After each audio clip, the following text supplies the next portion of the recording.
Welcome to Politically Basic. I'm your host, Kyle Campbell. We're breaking down the basics of all political issues and current political events so that you get to decide.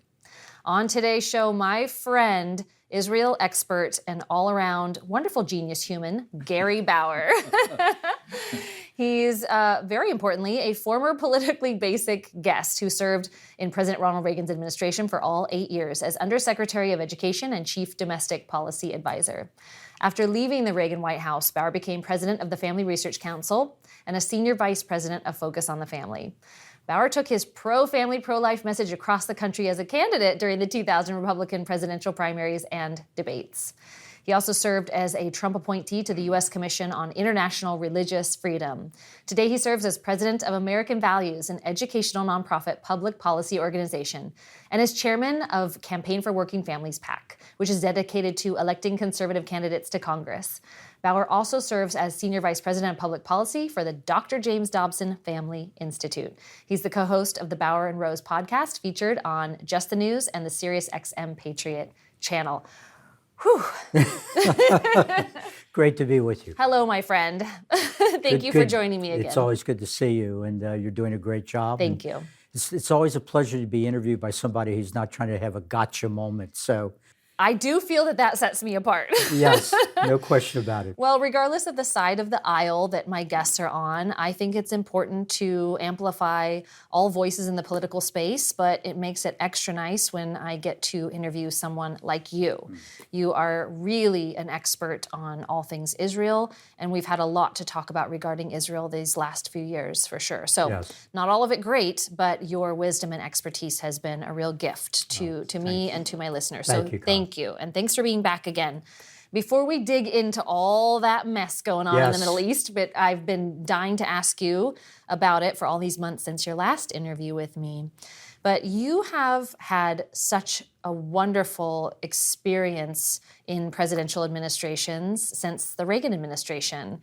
And as we have seen Donald Trump come back into the White House, more than ever, we've noticed a lot of similarities between Ronald and Donald. Yes. So who better to ask about that than you? What do you see? What do you think about that? Well, you know, it's interesting you would say that, Kyle, because a lot of people, particularly before Donald Trump won re-election again, would say to me, if only we had somebody like Ronald Reagan instead of Donald Trump. And I don't know what, I think they probably meant personality-wise. You're absolutely right. The two men are actually very similar to each other. They do have different personalities. Mm-hmm. You know, Ronald Reagan had that little cock of the head and was such a nice fellow and so forth. But there was a core of steel there, as his opponents, both internationally and domestically, found out over time. Donald Trump's, a boisterous fellow. Mm-hmm. But there's so many things about them that are the same. Of course, both presidents were committed to the idea that their job was to make America better than it was before they took office. Reagan did it by talking about America being a shining city on a hill, and he wanted to restore that. Donald Trump more directly just says, make America first again, or make America great again. But it appeals to the same instinct of the American people. And back in the 80s, and certainly now, a lot of Americans on both sides of the political spectrum have a sense that we're in trouble, that something's gone off the rails, that if you asked people up until recently, are we headed in the right direction or the wrong direction? Overwhelmingly, they were saying the wrong direction. So there's other parallels, but that's a description of the basic thing that makes them very much alike. Mm-hmm. I remember watching Mark Joseph's movie Reagan. Yes. Such an excellent film, and it's so swelling emotionally at the end. Ronald Reagan has Alzheimer's, and there's that scene at the very end, and he's talking about his love for his country. And you do feel that. You feel like, oh, what a man of service. He just wanted to serve his country in that way. And it really does hearken to how Donald Trump has approached coming back, enduring the lawfare and the legal attacks and the media attacks and the attacks on his life. And it's just been really remarkable. And then we were at the Reagan Library, which is close to us in Simi Valley. Yes. And projected on the wall is one of Reagan's quotes after the assassination attempt.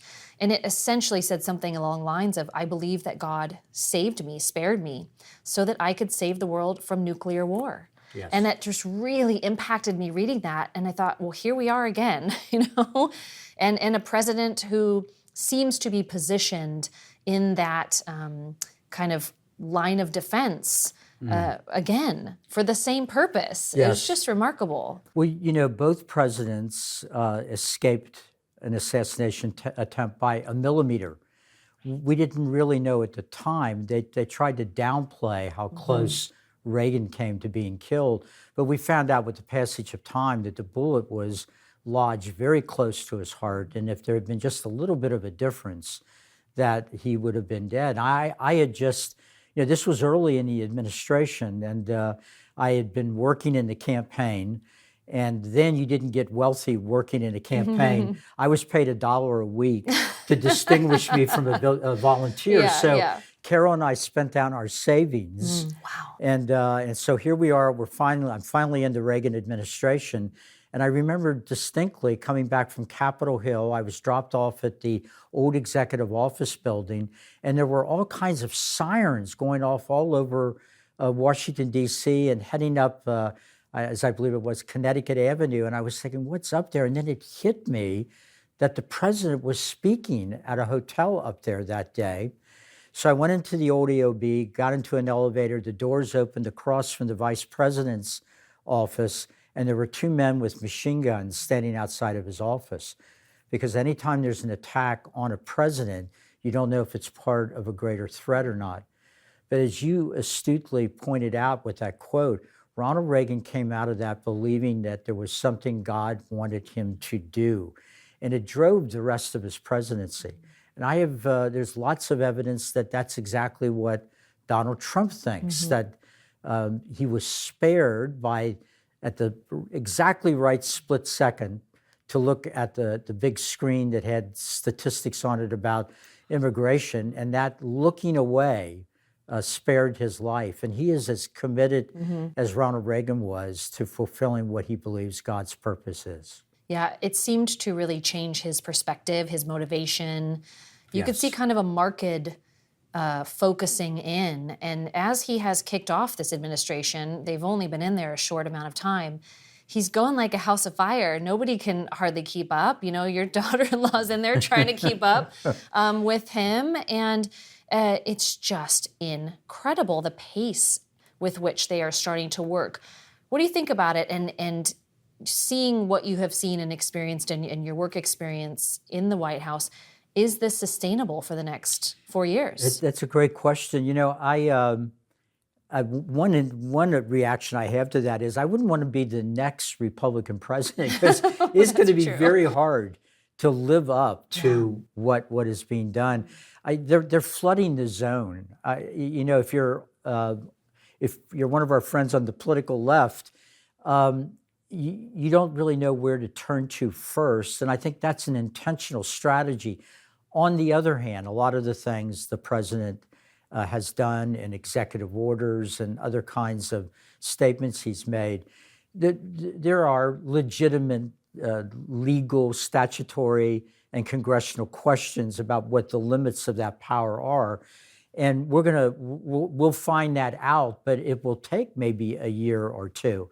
So the timing of all this, in which cases the Supreme Court decides to hear and then rule on, will have a tremendous impact on how much he's able to change the country just by the orders that he's released. He sure does love signing them, though, and we all love reading them. It's really fun to watch him. It's very ceremonial. He's welcoming the press in and answering questions about each one of them. But you make an interesting point about this precedent that he is setting for future presidents and what their limits of orders and work will be. I didn't really think about it in terms of that.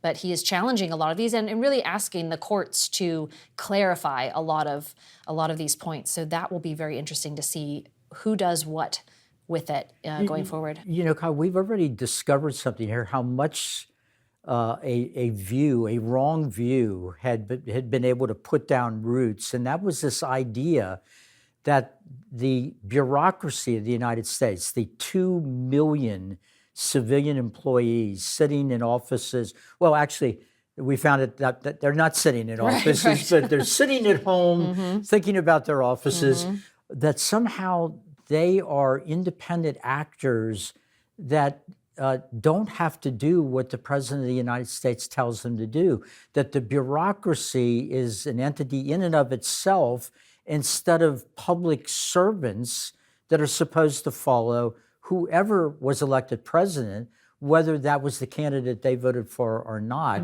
And it's been amazing to see how much the media, sadly the Democrat Party, and the bureaucracy itself are saying, no, you have no authority over us. Well, then who elected them?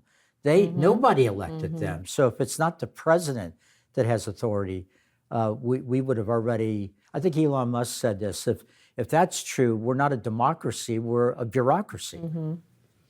Yeah, that has been almost a fun one to watch, because we're thrilled to see that this waste and fraud is being rooted out and exposed. While it's a shock to the system, and I think that it's wearing us out a little bit, it's pretty overwhelming to watch every day. I've been following the Doge website pretty closely and seeing those numbers just go up and up and up of what they're able to root out. But highly interesting that these federal workers have seemed to be living in their own universe, that a job with the federal government means you do what you want, and how offensive to them that they're being called back into the office or being asked what they're doing. And of course, the media doesn't want to let that opportunity to victimize or show them as victims go to waste. Now, Kyle, if somebody asked you to write a memo and you had 24 hours to do it about 5 things you did last week, your problem would be to limit it to 5, not scream that it was an unfair request. It's really astonishing. Now, you mentioned I was in the Reagan administration. One of the jobs I had was Undersecretary of Education. We had, I think at the time, around 13 or 14,000 employees, a $16 billion budget back in the early 80s. So Bill Bennett, who was secretary, and I, we were issuing orders a lot the way, very similar to what Donald Trump's been doing. I remember coming in one morning, and Bennett and I would always have a cup of coffee, and he said, "Gary, are you noticing what I'm noticing?" And I said, "What's that, Bill?" And he goes, "We're issuing all these orders, and we're pulling all these ropes, but nothing seems to be connected on the other side of the ropes. The department's reacting just the way they always did before we got here." And we decided in that meeting we would start firing people. It wasn't easy to do even back then. So we started firing people, and the next thing we know, we're being called up before Congress because they passed a bill to set a floor on the number of employees there had to be at the Department of Education, and that floor happened to be the exact number of employees that were there then. Wow. So all the way back, nearly 50 years ago, 45 years ago, this battle over who controlled the bureaucracy was already well underway. Yeah. It's not as easy as it sounds to go in and clean house. No, it isn't. I had a fellow on the organizational chart that was a career employee, and he was listed as special advisor to the undersecretary. And Wonderful. After several weeks, I had never met him. So I said, well, where is this guy? I found out that he was actually running a real estate business and was doing that while he was still in the bureaucracy. And I think there's a lot of that going on actually today. And no American, conservative or liberal, no matter what your philosophy is, your hard-earned money shouldn't go to pay people who are ripping the American taxpayer off. Boy, it was happening then. We're hearing reports of that now, that details about people's second jobs or just very lovely sounding naps they've been taking during the day, walks and picnics and things. And gosh, now it's time to actually go do your job and earn that pay. And they sure don't want to do it. They don't. We'll see what happens. But very interesting that you had to deal with that very thing. Amazing. Yes, and of course Ronald Reagan ran on getting the federal government under control. I'm not sure we ever used the word swamp or not. Yeah, I don't but think so. and not only the swamp, but this whole phenomena that has dominated now the political debate for a number of years of a deep state is not just wasting money, but in many cases it's using powers that we granted to them, the American people granted to them, to keep us safe from our foreign enemies. And as we know, in recent years, they used those powers and turned them over against half the country that supported President Trump and have a more conservative idea about the direction we ought to go in. Yeah. A lot was accomplished in the last 4 years and not very much of it for good. And so while everyone was checking out and using and abusing the American taxpayer and benefiting off of that, those foreign enemies decided that it was looking like a pretty good time for them to make some moves. And so sadly, we have seen a lot of that go on. And of course, I want to talk to you about the Israel-Hamas conflict.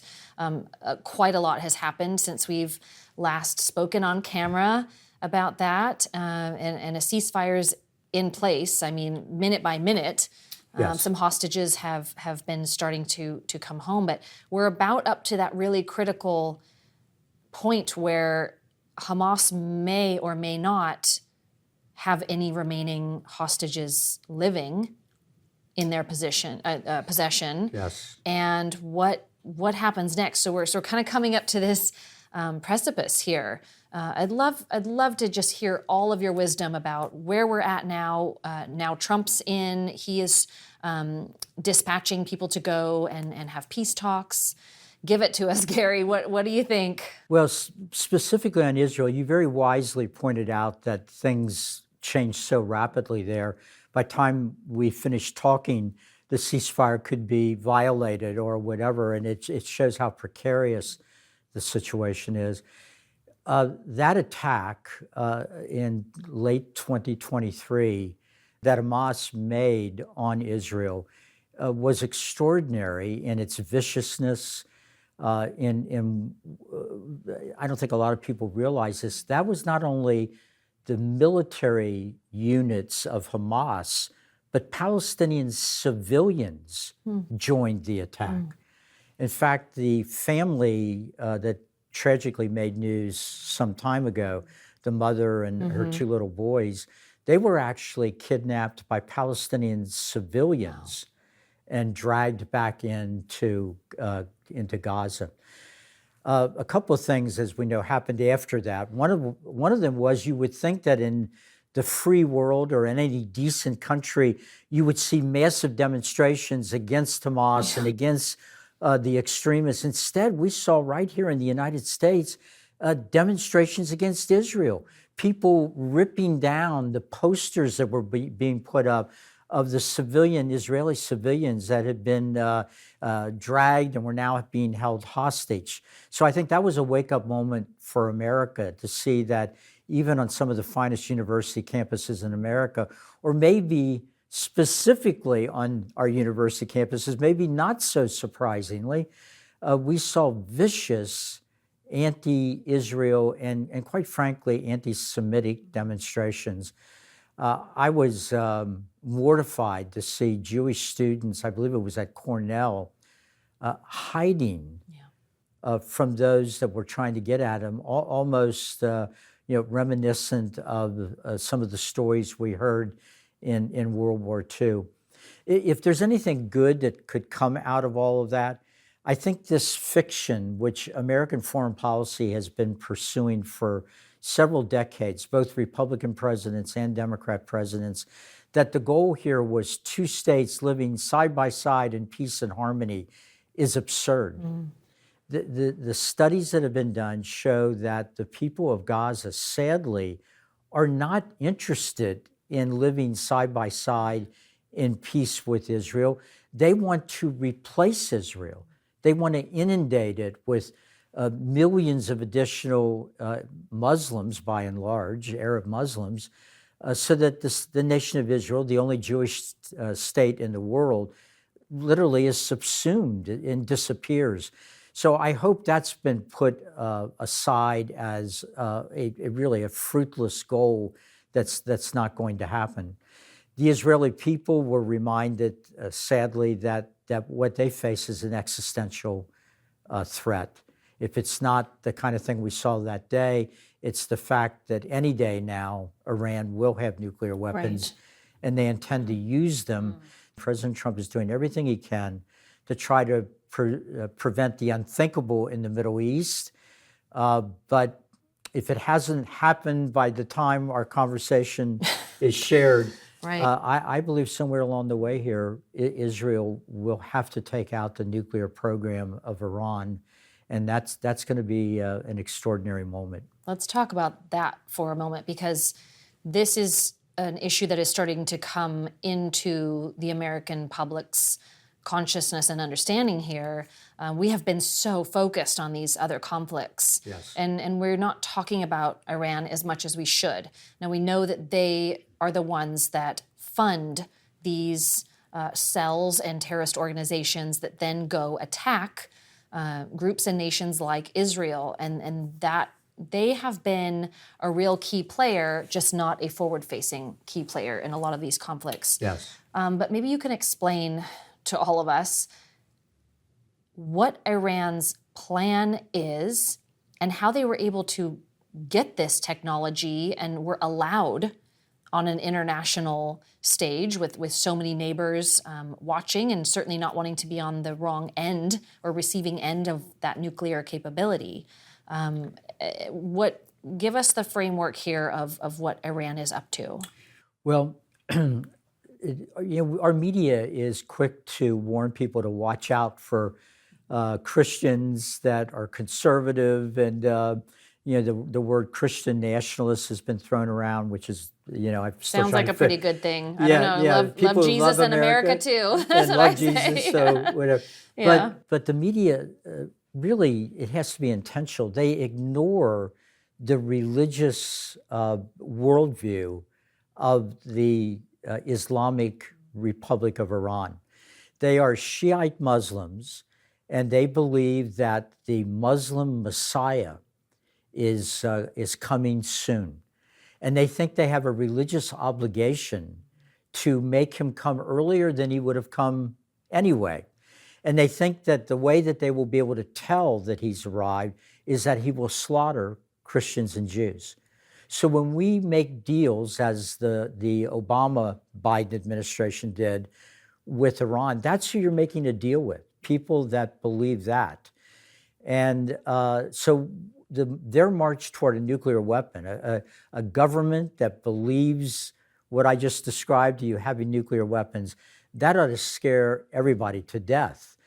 Unfortunately, the American foreign policy establishment all too often has leaned on Israel to not do what it needs to do, because for them, again, it's an existential threat. If Iran somehow decides that they're all going to end up in heaven if they detonate a nuclear bomb in Tel Aviv or Jerusalem, that ends the nation of Israel, if that ever happened. The nuclear fallout,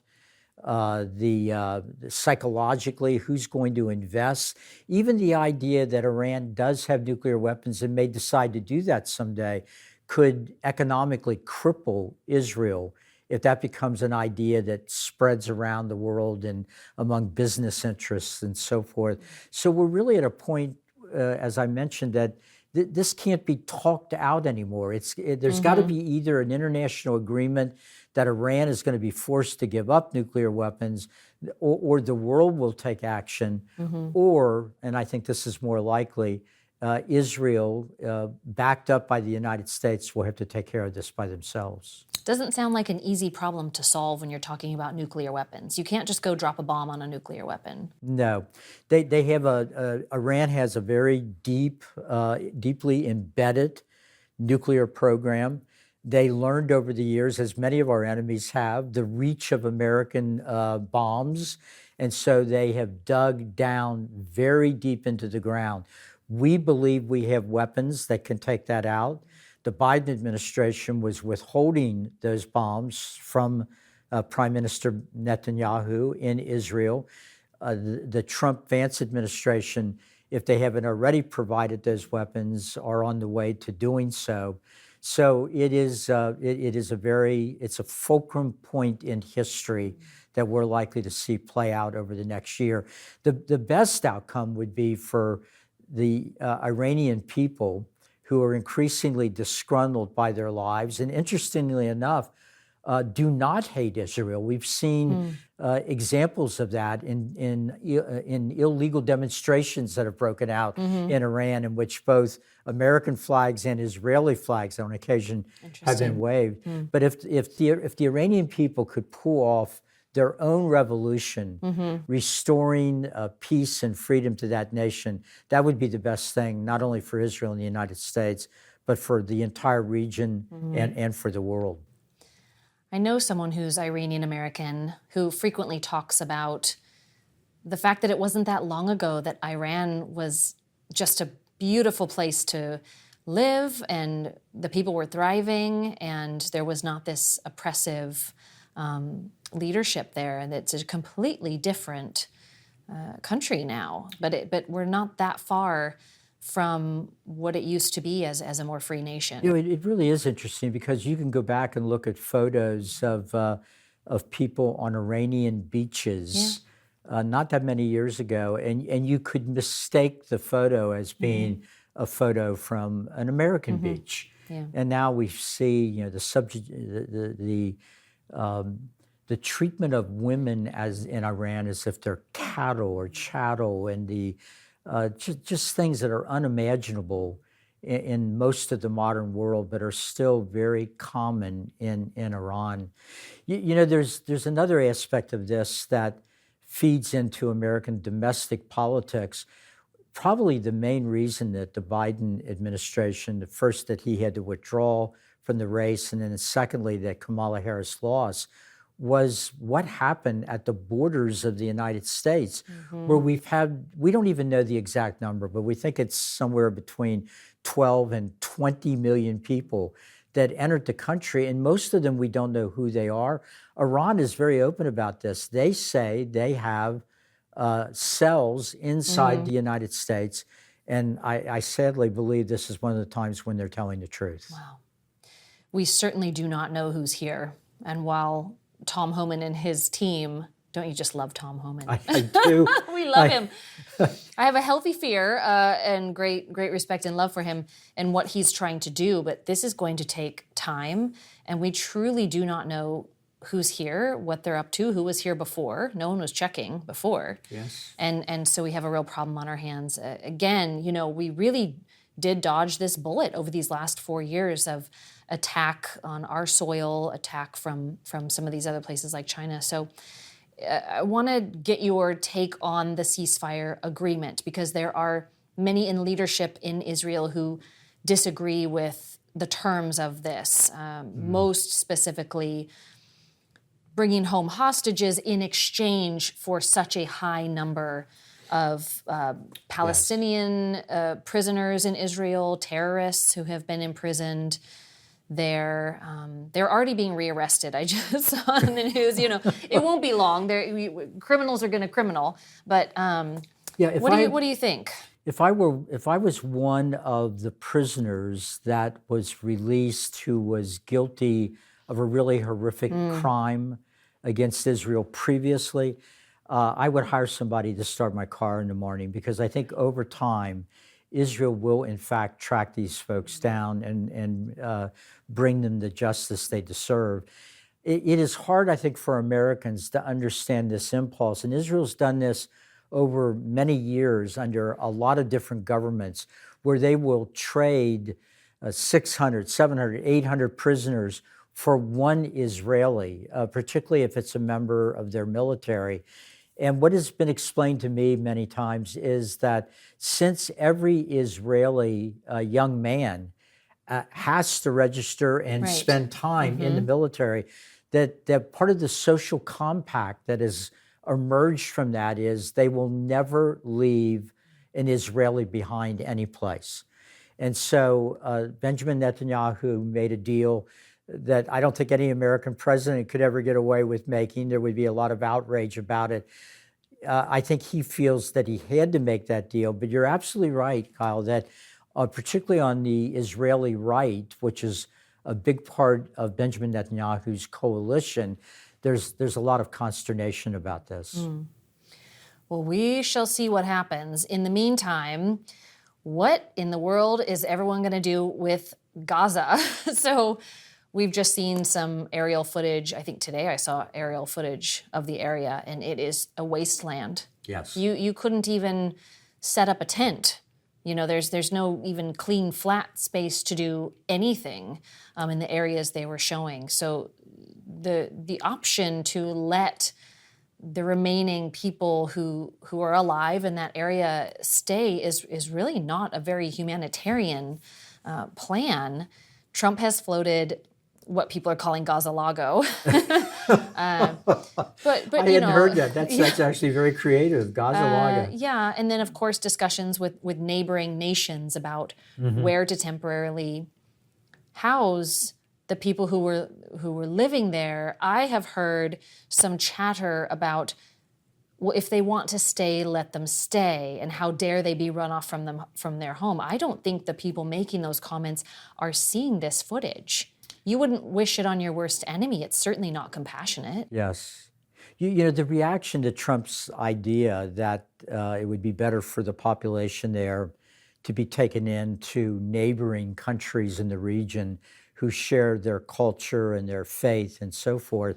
And then once that happened, the world could invest in Gaza, the United States would invest in Gaza, and the entire Middle East would see what Gaza could have been if it wasn't infected with this death-worshiping philosophy that has poisoned the minds of so many people in the region. When he suggested this, the reaction was one of horror. What are you talking about? What are you, So it was interesting because I think the answer to it is something that you just alluded to. What is a stupid idea is seeing another one of these wars like we just saw, and then the world turns around and pours billions of dollars into Gaza, rebuilds it. Hamas skims off billions of those dollars off, builds underground bunkers again, and prepares for the next war. And then we go through another cycle of that. Well, that's stupidity. I mean, the definition of insanity is to continue doing the same thing over and over again, expecting a different result. You're not going to get a different result. The schools in Gaza teach children at a very early age to hate Jews, to kill Jews.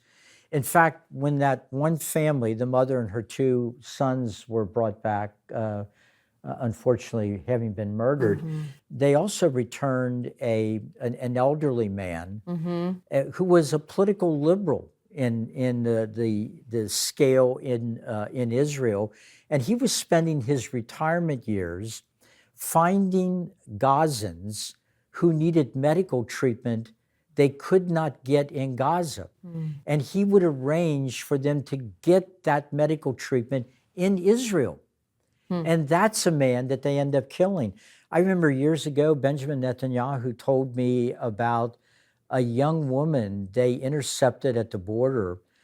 She was decked out as a suicide bomber, and she was on the way to a hospital that 5 years before had given her medical treatment that saved her life.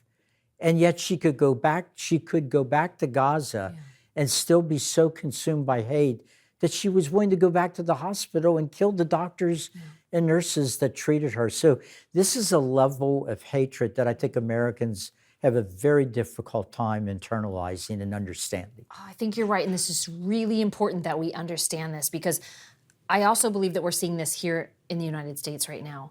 So you were talking about how some of our finest educational institutions have been infected with this kind of behind closed doors infiltration of an anti-Semitic, really anti-American, just mindset that is being pumped day in and day out into these young bright but impressionable minds.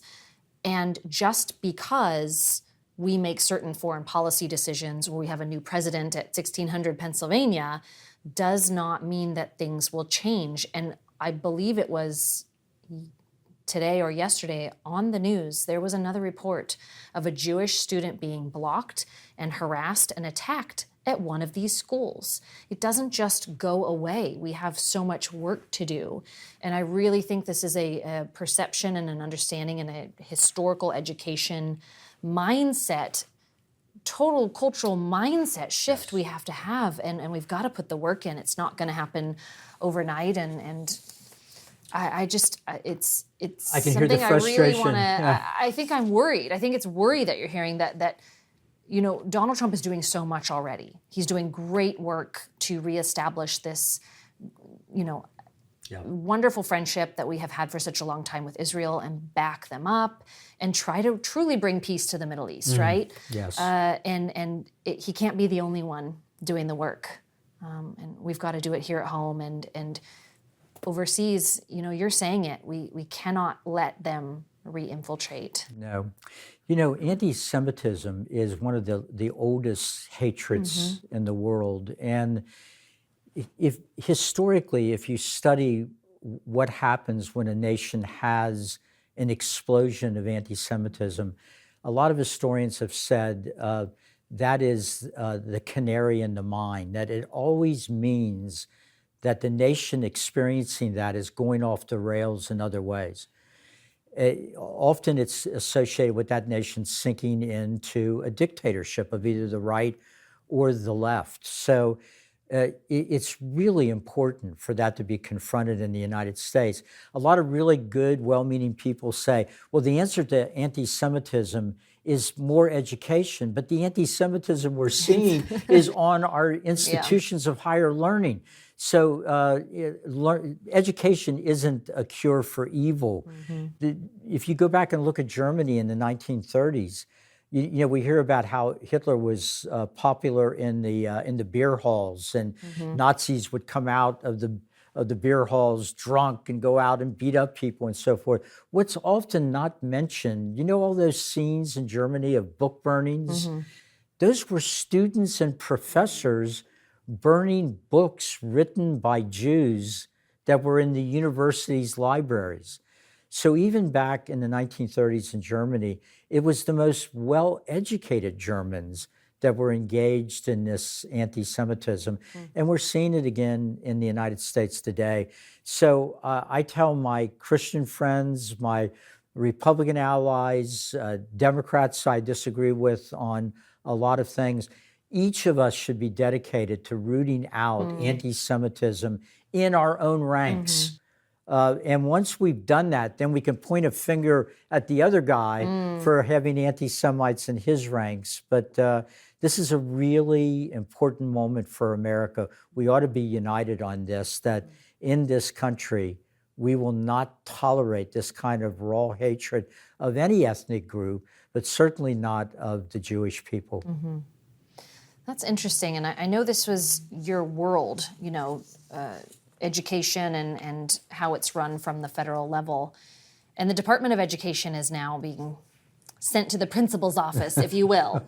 We're gonna see what's going on. Why we're rated at the absolute bottom of the list in terms of our proficiency. But even talking about higher education and what is being taught, how do we root that out? How do we, when it has been captured almost by people, let's take Harvard as an example, and it's chock full of people who all believe that their teaching is just fine. And Trump has also just, I believe it was an executive order stating that if any campus is tolerating anti-Semitism in any way, then that puts their federal funding and grants at risk, which is a great place to start. But if the same people are there teaching the same curriculum behind closed doors, what do you think is the answer there? And you've really zeroed in on the major problem.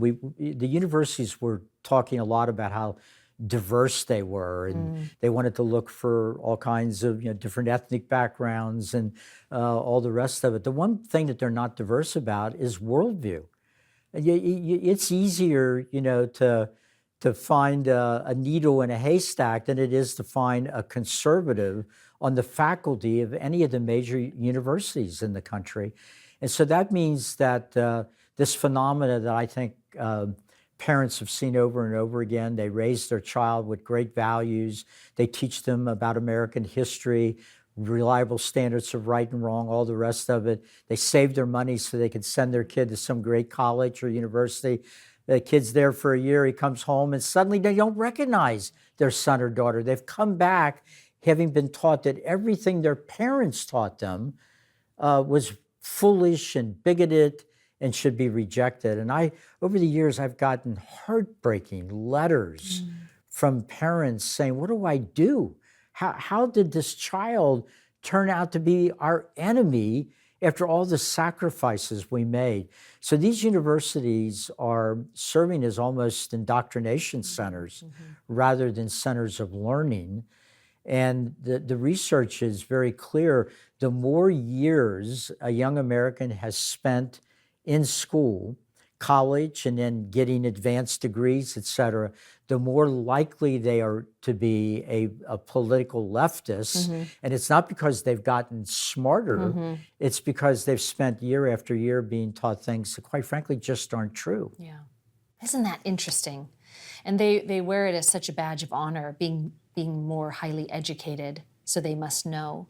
But what they know is even so much more narrow. Yes. Because they have spent so much time there.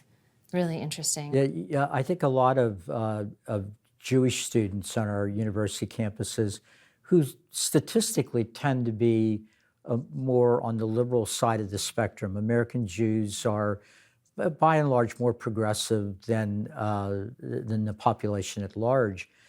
And suddenly they discovered that it wasn't enough on their campus to have made common cause with the campus LGBTQ movement or to be in favor of welcoming immigrants or whatever.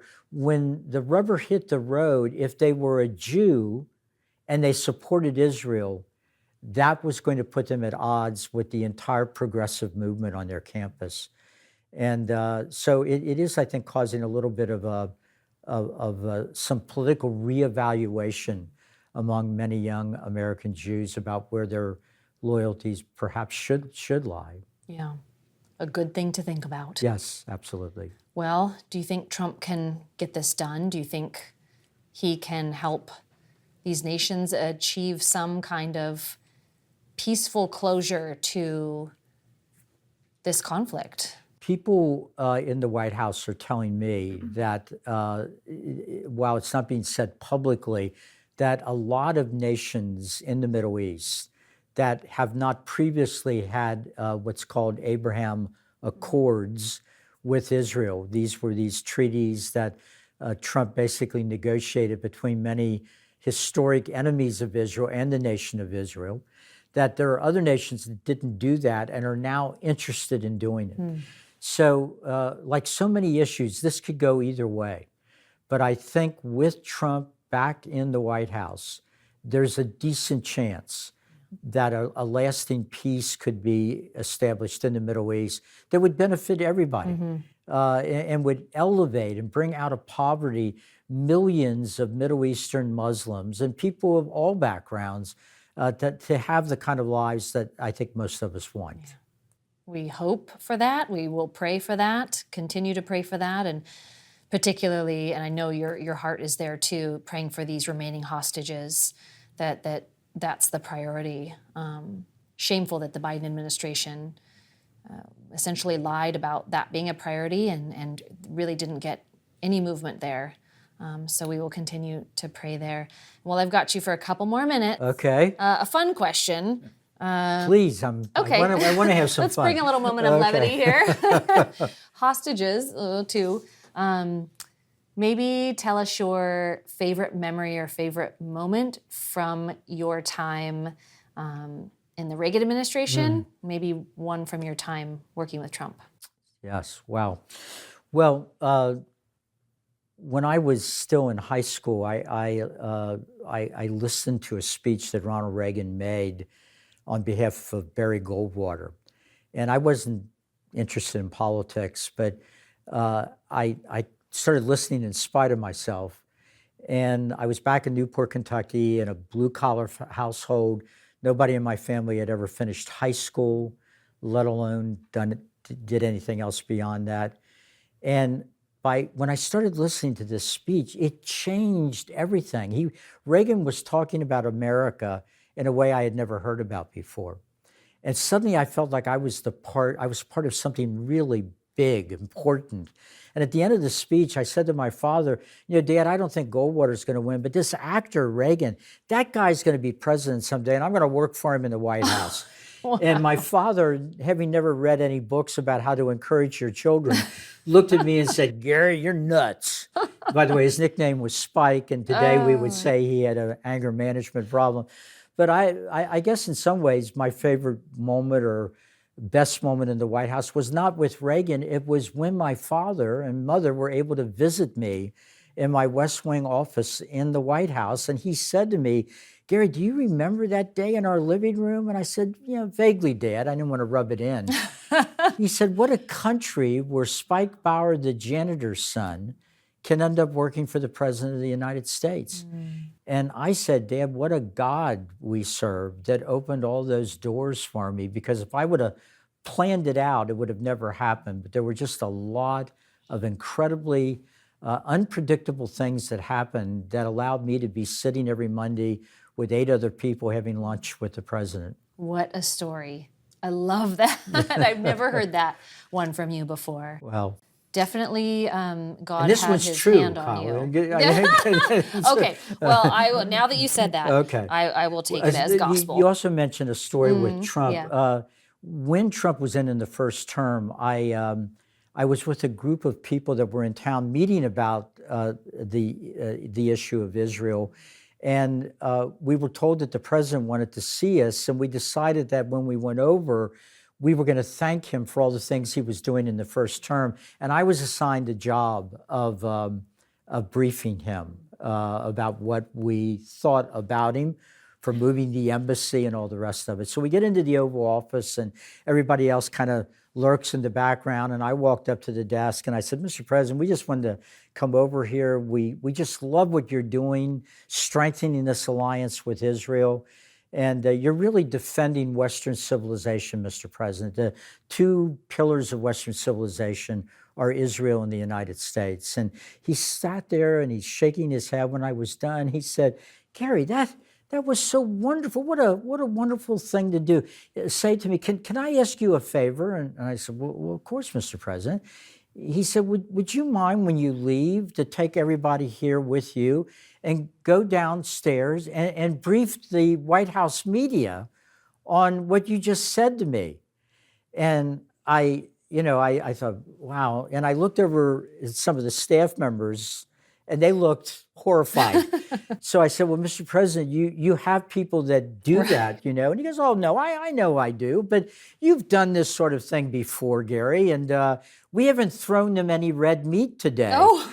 And I said, so let me get this straight. You want me to be the red meat? And he goes, well, you could look at it that way. So not wanting to be a Zelensky, I went out there and briefed the media, and it was not a pleasant experience.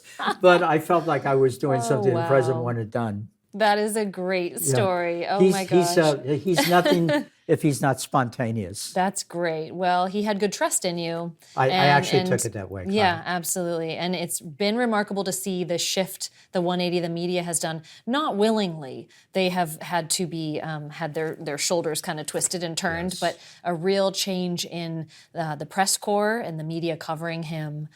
He's really whipping them into shape here. So fun to see. He is. I know we've taken a lot of time already, but I really feel that America is facing an existential moment where if we don't get it right, this whole experiment in ordered liberty under God could end. I don't know whether he's going to succeed, but I believe strongly we all should pray that he will succeed. And if anybody can do it, he can do it. I feel that way too. God is showing us favor and grace right now. We're super thankful for it, aren't we? Yes, we are. We are. We can't screw it up, team. Well, Gary, every word you say, it just is so rich with your incredible experience and holds so much weight. And we're just thankful for you and respect the stuff out of you. You are a gem, and we're glad that we've got you here in America. So it's always a pleasure to spend time with you. I love the show you're doing. Thank you. We need more of it. Thank you, sir. Well, appreciate your time, and until the next time we sit Absolutely. down for Politically Basic. Yes? I'll look forward to it. Okay, deal. And thank you all for joining us on this episode of Politically Basic. We're committed to breaking down the basics so that you get to decide. Be sure to check us out at politicallybasic.com and follow us at Politically Basic so you don't miss an episode. We will see you next time.